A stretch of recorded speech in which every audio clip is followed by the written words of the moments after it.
Panel is headed by Jonathan Atin. He is a Managing Director, Infrastructure Communications from RBC Capital Markets. I'm very glad that he flew over from the States to host this panel. He's really one of the key analysts in this industry, so very happy to have him here. Please come on the stage.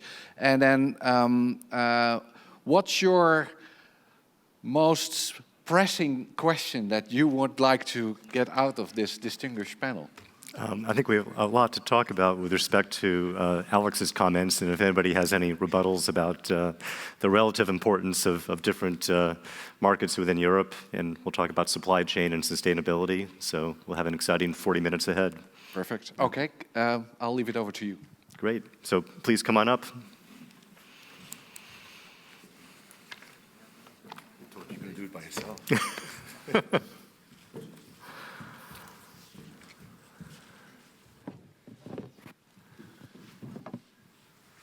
So First slide, because we're all on it. you might want to disregard the slide. But so pleased to welcome JP from Interxion. So I'll call you all CEO of Europe, from Interxion Digital, CEO of Global Switch, so Clint and Hasell, Europe CEO of EdgeConnex, Dick Theunissen, and then Eric Boonstra from Iron Mountain. So welcome all. I think what I'd like to do is maybe continue on Alex's comments, and I thought it was interesting that he highlighted Stockholm and Madrid and the Nordics. As we think about kind of the non-flap opportunity, a number of you are in a position to comment. Some of you have more or less exposure to non-flap markets, but when we think about Zurich, Milan, Warsaw, Berlin as maybe an emerging second city within Europe, but any kind of thoughts that come to mind? And I think I'll start off with JP because you have the broadest European footprint. Yeah, of course we see all our customers asking more and more questions about second-tier markets. There's of course a big differentiation between the Zurich market versus the Warsaw market, let's say it in that way, or the Berlin market. To give you a bit of a flavor, what we see in Zurich, which was a long time kind of a quiet market for us, we see that over the last few years, all hyperscalers have moved to that market, and there is really insignificant and incredible growth in that market with really large deployments. That's very different when you go to other second-tier markets where the deployments are much smaller and more or less coming up. But we think that, we believe that the growth to Europe will move, and Alex said it kind of already, is from the flap markets to all other markets. And I think supply plays a big factor into that. What we see as one of the key issues, what we believe is one of the key issues, is that the supply in the flap markets is not sufficient to provide growth to them across Europe. So they have to come up with different ways of doing their business. And they have to think about how they're going to deploy their business in different cities. And that's not an easy question because of the original structure with availability zones where they move, some of them move from 3 availability zones suddenly to 4 availability zones in the big cities. We see that that structure comes up now in the smaller markets as well. And that gives them a lot of challenges. And yeah, combined with supply that they have, that's the direction they go. Great, and then Clint, I guess from a slightly, Madrid, I guess would come to mind in your particular case. But maybe the question would be to ask is what's driving it is the usual suspects that are expanding beyond non-flap. In other words, cloud and social networking. Is it local enterprise? What do you see as the drivers? Yeah. I think you're right, and within Madrid we have one data center, but we've got expansion initiatives in Madrid, and I think a lot of it's also driven by government.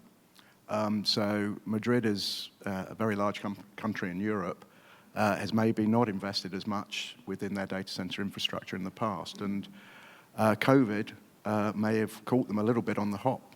So we're seeing lots of options for future growth development in Madrid, as much driven by government wanting Madrid to raise its game, and technology, innovation, etc. So Madrid is a very important market for us going forward. Lots of interest from customers, driven by pretty much the same things as JP said. Obviously, latency, response times, etc. down in Madrid, Southern Europe, can't always be served from the flat market. So I think, as the CBRE guy said, Madrid is definitely a growth option for us. And back to JP, you come from Interaction and then became part of digital. So you had a certain mix of, I think you called it Big Four at the time, and then rest of Europe. Now, as part of the combined company, what changes have you seen in terms of the balance between flap and non-flap? I don't think there is there a big change. Look, of course, we've become much bigger, and we have much more access in different markets to customers than we had before. But did the market really change because of the Interaction digital combination? No. So we're still going into the same market. We have still the combination of the strength of both different organizations. I think when you looked at digital, it was a very strong real estate company with solid foundation into the data center industry, while Interaction on the other side was an organization strongly built on connectivity. And I think when you bring those two together, you see from both sides that as well from the enterprise, how we move to the enterprise market as how we move to the hyperscale market. With the solid foundation of capital digital brings, I think you have an opportunity for a lot of success. So, Dick, you have a broad mix of footprint, big markets, emerging markets. Maybe talk a little bit about the demand drivers that you're seeing at EdgeConnex across both sure. sides. I mean, Clinton's comment was interesting. I mean, he talked about, I think, the government of Madrid, right, pushing forward the data center industry, right, as such. We see a lot of demand, right, coming through the governments in Poland, but also in places like Israel, where governments are really driving, right, cloud. And so a lot of our customers, right, the cloud, the hyperscalers, they're all, in many cases, right, tripping over each other, fighting for the same government contracts. And then in places like Warsaw, we bought a small business of 1 megawatt 3 years ago. Today I operate 30. And so it gives you some perspective of how fast some of these markets can go compared to what we were all looking at as secondary markets a few years ago. And the same applies to Israel, right? It's absolutely booming.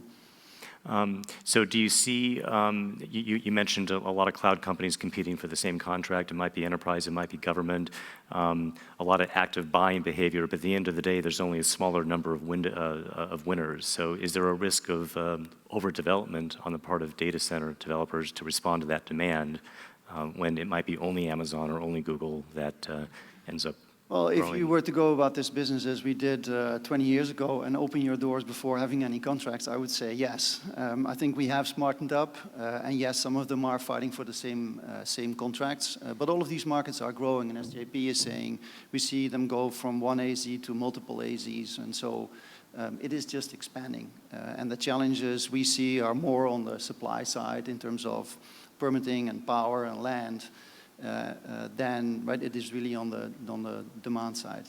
And then maybe finally for you before we turn to Eric, but by way of further introduction to EdgeConnex, maybe contextualize for the audience your growth path in other regions as well, US and... So today, I mean, we operate probably a few hundred megawatts across North America, South America, in Europe, and also in Asia recently. So it's been a pretty steep trajectory. So you mentioned Asia. I think that's your JV with Adani, yep. And so you're building in Chennai. How would you kind of characterize the growth opportunity in an economy such as that versus some of the frontier markets in Europe? Where the size of India, right? Its population, the opportunity is enormous, and so we're expecting to see, even though it's a JV and we only get to account for half of it. We expect to see an enormous amount of growth coming from that market. We've opened up business in Indonesia recently too, and the same in China. Right? So there's a lot of opportunity happening in that market. Some of these markets are much more closed than others, and so we need to seek for partnerships. But I mean, it also helps, right, expand our business based on local knowledge, right, as opposed to be an American provider, right, that is roaming the world all by itself. So Iron Mountain, Eric, welcome. So you've grown a number of ways, greenfield acquisitions. You're also global. Maybe give us a little bit of sense as to the journey over the past couple of years since COVID, and then the growth path that you see going forward.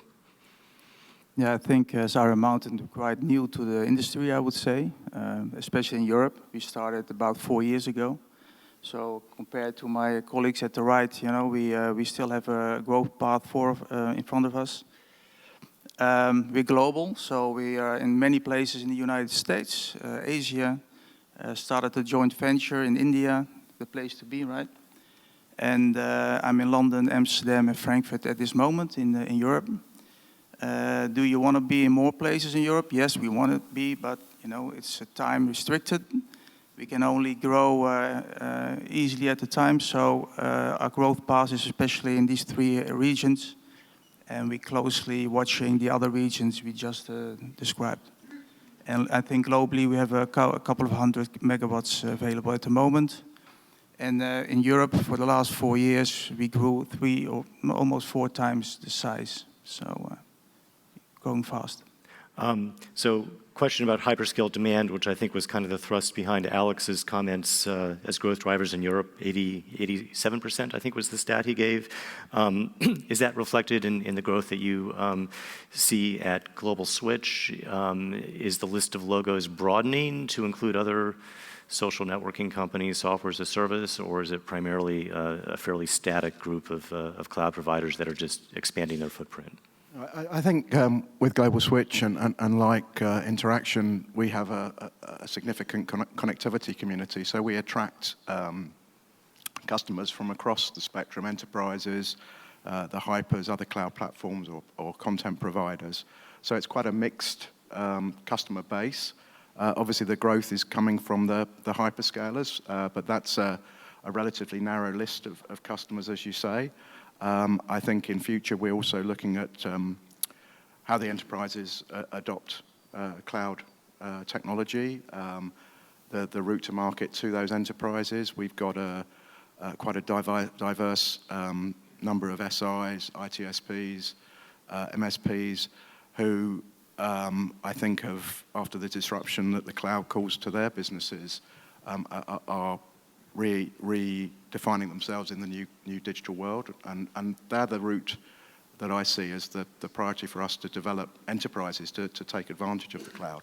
So having the clouds in our data centers is obviously great for a growth perspective, but longer term, it's also about getting that mixed customer set and being able to help the enterprises enjoy the benefits of the cloud. So I'll ask you and then maybe ask the rest to comment as well, but where are we on the journey then from enterprise on-prem to using the cloud? Are we in the earlier, middle, later innings? I think we're all at the very beginning of that, you know, the cliche of the 4th industrial revolution. So in terms of where the clouds are going to go and how the hyperscalers are developing their product set and continually innovating, you know, nobody's got a crystal ball. In terms of where the enterprises are, I think, again, we're at the very beginning of the enterprise journey. We've got some successes, but as I say, I think from our perspective, we're seeing a lot of enterprises using the expertise of the SIs and the managed service providers. So for us, that seems to be a very good route to market to help those enterprises who will probably want some kind of they will want a hybrid solution of private, public cloud. JP. Yeah, so just to react on that, look, I've grown, I think, for the last 10 years in the Interxion company, and many people spoke to me about the developments in this industry and how that would go.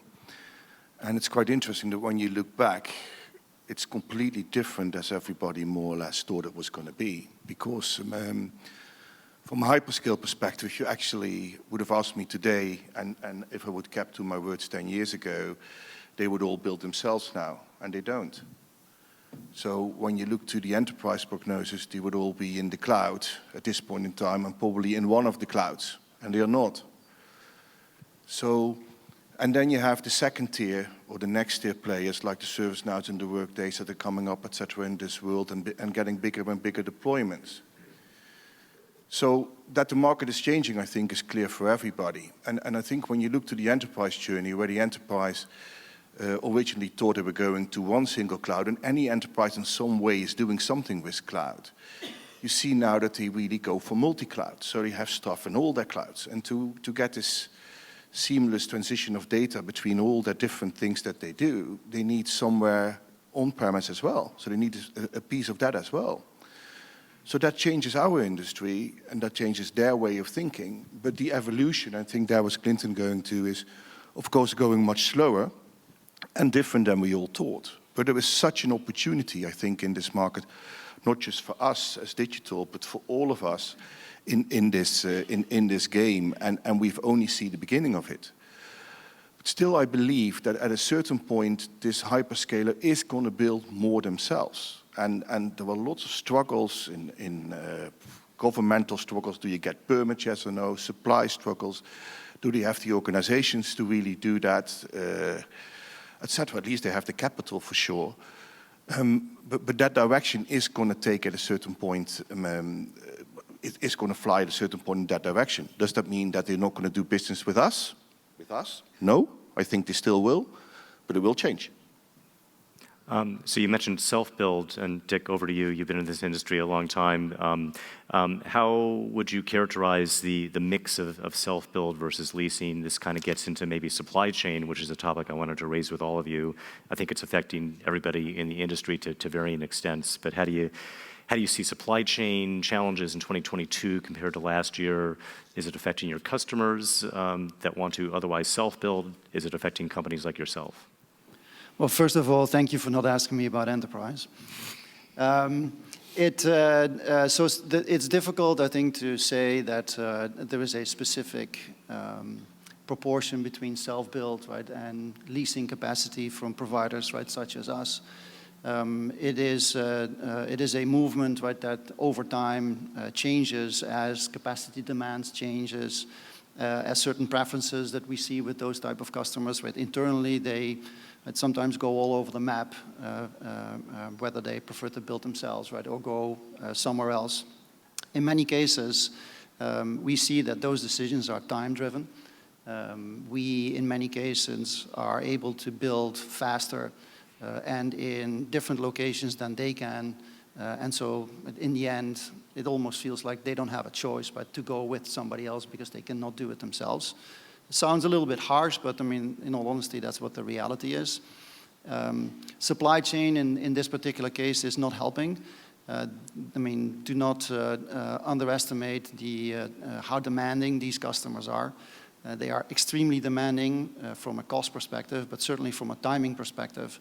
And that combination is lethal, right? In particular right now when the permitting timelines become more and more uncertain. I mean, and that's even before you find a plot of land or a building that you can crash and build a data center on.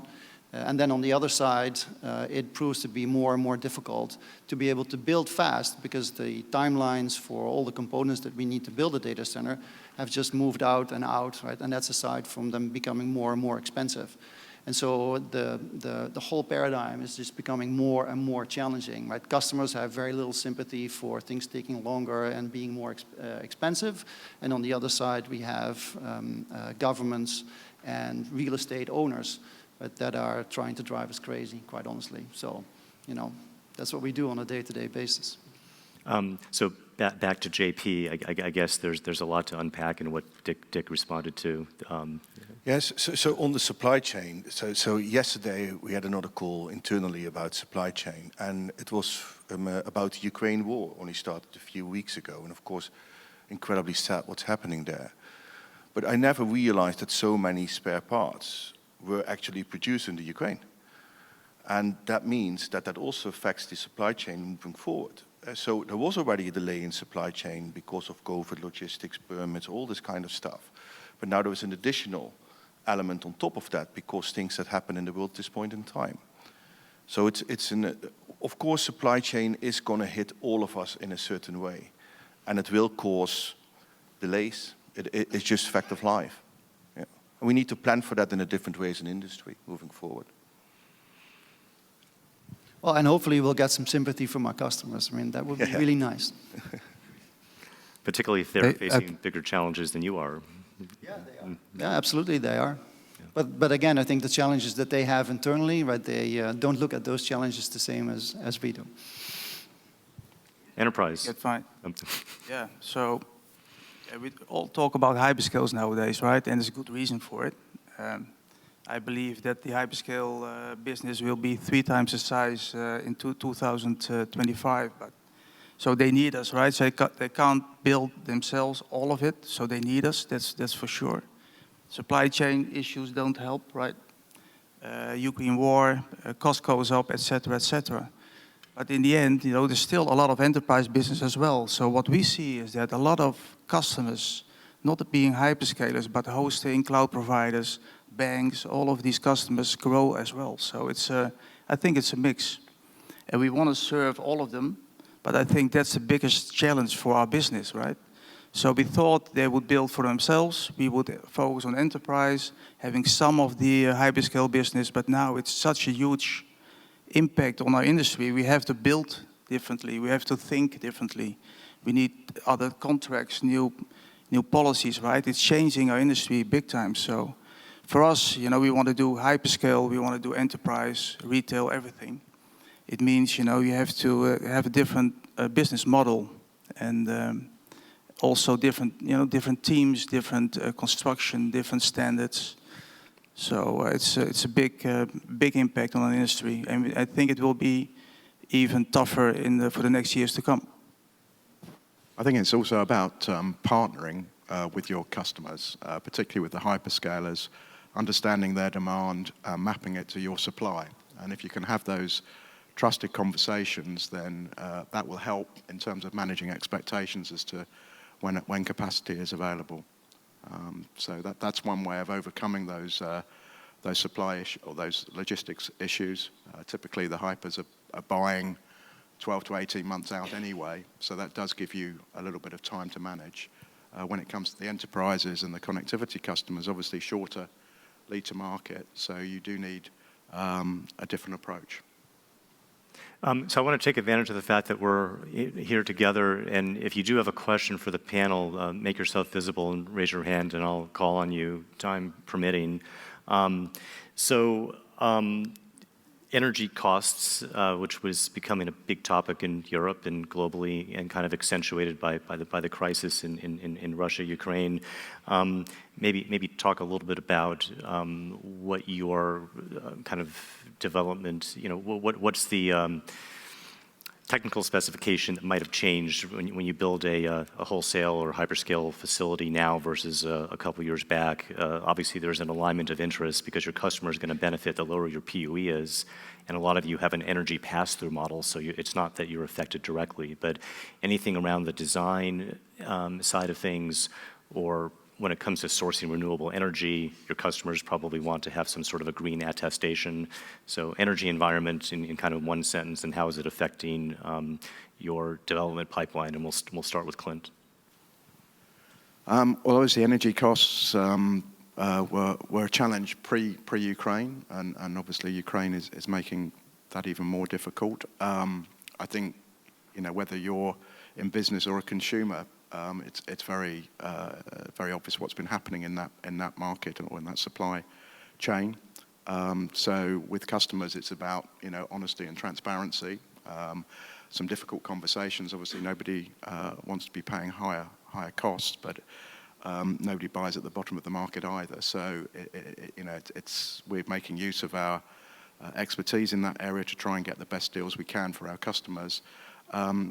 But also it focuses more on energy efficiency initiatives, which have always been at the heart of, I think, the global switch business. We've got an excellent engineering team that are looking at ways in which we can lower our PUEs and deliver energy efficiency and pass those benefits on to our customers. So for us, that's kind of business as usual anyway, but we need to continue that innovation and those efforts. And to what degree are customers that are interested in improving their own environmental stewardship asking data center providers to provide metrics around carbon footprint, renewables mix, WUE, PUE? Yeah, I think think increasingly in RFPs especially, the sustainability and the green issues is something that we have to comment on. I would also talk about diversity as well. Maybe we'll get onto that, but we've had customers wanting to understand our diversity policies, and I know we're not a very diverse panel here, although I'm the only Brit amongst three Dutch people. So Can try to change that. But so I think there's a lot more that the industry can do in terms of diversity. And we can come on to that when we talk about data center in the community. So educating people more about how data centers operate within the community and the benefits of data centers to the wider community.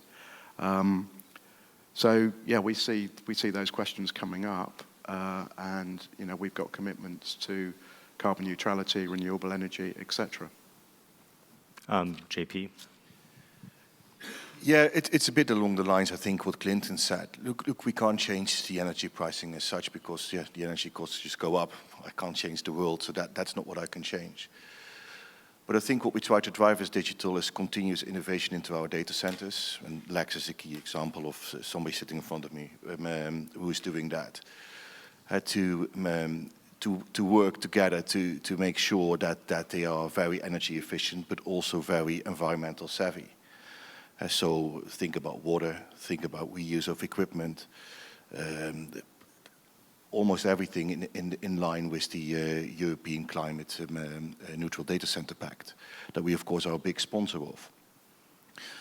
But energy is, I think, a broader subject because the subject is not only, okay, what is the customer going to pay for, or how much going to pass through to the customer, but I think the outside world is looking more and more at us as, okay, how sustainable as a company are you? And are you sustainable because we ask you to be sustainable, or are you sustainable from the heart? Do you believe in sustainability for the future? And I think one of the key things that digital tries to drive is that latter point, that we are so caring for our world that in that way we try to do everything to move in the path of sustainability in the right way. So that means that we're looking at all different aspects of that in every day. Then you said about purchasing of energy, and of course we try to hedge and you try to get the best price for your customer. But I think as a business, what we often do, and we are not the only one, is we offset a part of what we buy by certificates. And I think it's time for our industry to move on that as well, and to look more into PPAs. And PPAs, of course, have their very different vehicles. You can see it just as a financial vehicle. You can also see it as that you directly purchase at the provider. Or at not the provider, but the one that generates the power. And I think that will be see movements that you will see in our industry more and more. I would add something to that, John. It's not only how you consume the energy that is available. It is also how we position, how we feel responsible about not consuming everything there is. And so, I mean, this is a hot topic right across the flat markets, right, in terms of how much power is available. We've seen very strict discussions with the DDA here, right around Amsterdam, very strict discussions in terms of moratoriums and the lack of power, right, that is prohibiting houses to be built, businesses to be started, right, et cetera. I mean, I was just talking earlier this morning with Bert Ros from Leander, right, who was saying that a business park alongside the south of Amsterdam is using gas, right, which is highly uneconomical these days because there's no electricity for them, right, to do their warehousing. So there's a larger responsibility on us, right, not just from a usage perspective, right? It is more also how do we play into the larger world of energy networks. And how do we take our responsibility to either start producing power, start building, which we're all doing, but building our own substations. But it is certainly part of the larger responsibility, I think, from that perspective. Certainly for us, it is. Yeah, I think the sustainability topic is not a new topic or a topic from now or for the future. It's already going on for years, I think, in our industry, and I think we took some huge steps. So if you look in the Netherlands, for example, but I think also in Europe, I think everybody is energy efficient as you know, in a big way, using green energy. So this is a topic, I think, for a long time. And I think, first of all, I think you should be sustainable. There's no other way. But also governments, local authorities, the public opinion, customers also force us now for quite some time to be sustainable and not greenwashing, but the real way, right? So I think as an industry, I think we are pretty far. Looking at other industries, we're doing very well in looking at sustainability. Can we do more? Yeah, you know, we can look at power, water usage, for example. We can look at alternative ways to generate power. I think we have to, looking at the situation that's going on in Europe, but also in Singapore, for example, where it's going on already. So I think it's a topic that goes on for many years now, and I think we're doing very well. But we have to stay focused, and customer will ask more and more about it, especially now the pricing, the cost is going up. I think we're prepared. I'd add another comment about sustainability, which is embodied carbon within legacy facilities. So Global Switch, having been around since 1998, has a lot of legacy data centers, which we've been recently densifying, refurbishing, etc., to make use of those facilities and upgrade them to the needs of the 21st century. So I think that's an important part of sustainability as well, that often gets overlooked. Rather than building new data centers, we've got existing data centers which we can use much more efficiently. It's rather like changing the engines on a plane whilst in flight, but we've managed that in London, we're doing that in Amsterdam and in Paris and in Madrid and in Frankfurt. So across our footprint in Europe, we've got a lot of experience in that, and that's generating benefits for our customers and our community. So if there's audience questions, please raise your hand. Do we have one? Yeah, please. Yeah. Obviously, the Dutch government has last month stated that hyperscale data centers are going to get a lot more rules in terms of sustainability and environments. How do you think this will impact your business, and do you think other governments are going to take similar steps? So I'm going to broaden the question, because you've got the Netherlands, you've got Dublin, where it's not so much regulation, but kind of like a power freeze. Singapore, which you mentioned, which is in the process of gradually lifting, and then Frankfurt, where, as best as I can understand, it's more about the power freeze, more so than active restrictive regulation, but that's obviously a situation in flux. So maybe more broadly, how do these examples kind of affect the way you view the business? How does it affect your development pipeline? I think we have to make a difference between hyperscale data centers. Correct. I think we should make a difference between the hyperscale data centers, where the question is coming from, and our business, right? It's two different worlds.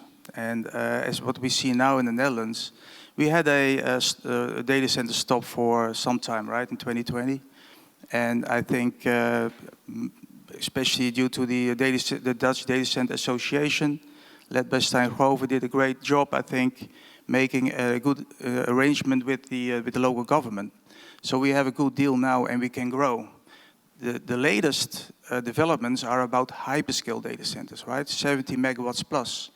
And what you see, there's a lot of emotion about it, right? They take a lot of space, they lose a lot of energy, so we should stop it. So that's the public opinion, and that's what we see in the Dutch government as well, so they're making restrictions. But it's not about our world, right? It's not about the co-location data centers. But I think on the other hand, there is a trend. And the trend is, as our industry matures more, you get more into the public eye. And there will be more and more regulation placed upon us. That's inevitable. That's just going to happen. The question is, how are we going to deal with that? And what are we going to do about that? And the other trend is, by the way, is that it's where it was before local decision-making or regional decision-making, it now moves up to national decision-making. And it will move up at a certain point to EU decision-making. So this is just going to happen. It's a question of time. So if you are in a country where where the data industry is very small, you see hardly any regulation. As soon as it gets bigger and bigger, you see more and more regulation coming your way. I think it's really important for us as an industry to become more vocal about what we bring instead of what we use. Because I think a lot of the articles that I read about, if it's a hyperscaler or us, and I think Eric says it really well, you have to make a clear distinction between the two of them. But in the public eye, that distinction doesn't exist at this point in time. And so we need to make sure that, we get that distinction clear, and we can influence that in various ways. But on the other hand, it's up to us to become way more vocal about what we bring, all the good things, and there are many. I fully agree. And what I see is different approaches per country. So take Singapore, for example. So they also have a lot of restrictions, right? They have scarcity on land and power. And they now have an initiative where they offer, I believe, 60 megawatts of land and power. And we can make an offer, and they will choose 2 or 3 co-location providers. But the big difference is, yes, you need to show a POE. Yes, you need to show your sustainability program, right? But the core is that you have to show what your contribution will help Singapore to be a leading data center hub in the region, but also globally. And that's a big difference I see within the Netherlands, for example, or some other countries, where it's mainly about emotion and restrict data center growth. And I see that in Sweden or some other countries as well. So it depends on the country. Yeah, I'd agree with Eric on those points, and also about how the moratorium in Amsterdam doesn't necessarily affect us. We have a new 28 megawatt data center in Amsterdam, but the key for us is being part of the community, and we're working closely with the local municipality to resell or to reuse the heat generated by the data centers for a massive housing development that is going on around the facility, and opening up the data center to allow the local community to really understand what data centers do and how they contribute to the benefit of the community. Question in front. It's not a question, it's actually something I would like to contribute. It's not about, what people don't understand is we're building something unique here. We're building a connected world. We're building the digital economy, something never seen before. The thing is that governments, it's ignorance and fear. And it's basically supported by our own approach. What we're doing, you just heard it, we are talking about another 200 megawatt, another 100 megawatt, another 300 megawatt. We should change our conversation. We should say, this is what we're doing to, let's say, decrease the pressure on the climate. We should explain we are improving the economy. We are talking about COVID. We are saying, yes, COVID would have had a major impact on our economy without the digital infrastructure. But that's only one example. There's so many, and we can talk for many times about it, but we should also approach how we talk about what we're saying on this. That's actually what I'm trying to say here. I'm glad we solved the question why Lex wasn't speaking today. What he said before, give Lex a chair. But maybe to go back to the original question, I think you need to differentiate between the political gain that people are trying to get, right, from making these kind of announcements and what is actually happening, right, at the permitting level. Because so far, over the last 2 or 3 years, right, there have been no real additional environmental or ecological restrictions, right, or new legislation. They were all already, right, part of the regular permitting process. It is just a public opinion and political gain, right, that earlier, right, in Amsterdam / Haarlem EMEA people were trying to get, and now, right, our famous Minister De Jonge is trying to get on a national level. The disruption for us, right, sits more into a certain stop and disruption at a working level, right, throughout permit bodies and municipalities who have to evaluate our permit applications, right, who are trying to apply rules, right, that didn't exist, and they want to apply them going forward or backwards, and so there's a lot of confusion, and that disruption is more painful to us, right, than the so-called additional restrictions that are put on the industry from a permitting or doing business perspective, because that change, right, is more into the unknown, for the public eye, but to us as an industry, it's been our modus operandi for the last couple of years anyway. So we have 90 seconds left, and I think Eric did a great job of summarizing the Singapore situation, and we've had good discussion about the Netherlands. Maybe for JP or for Clinton, other jurisdictions, whether it's Dublin, which I think is a power constraint, not regulatory, but what is the industry doing elsewhere together to try to make sure that this is not an obstacle in the future? So you have to repeat the last part of the sentence. So what is the industry doing in some of these other places that you think shows promise to alleviate future challenges? Yeah, so for a second on the Irish situation, I know we have very short time, but in Ireland there's an interesting thing happening because the power supply for Ireland is not there anymore. So there's just not more power. And they're trying to build new power stations to make that happen. But that will take them till 2028. So this is the first period in time that we see that the country will not be able to guarantee permits for such a period in time into the future. Look, this industry has never been in a better place before. I think the way we are positioned, the way what we're doing with the mixture of customers, creating communities, serving the world, the digital economy is on every agenda of every government, and we are in the middle of it.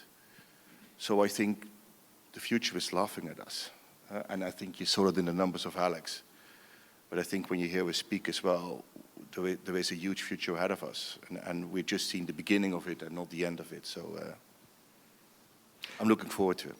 Great discussion. Thank you, panelists, and thank you, Lex, for your comments. And we'll get on to the next session.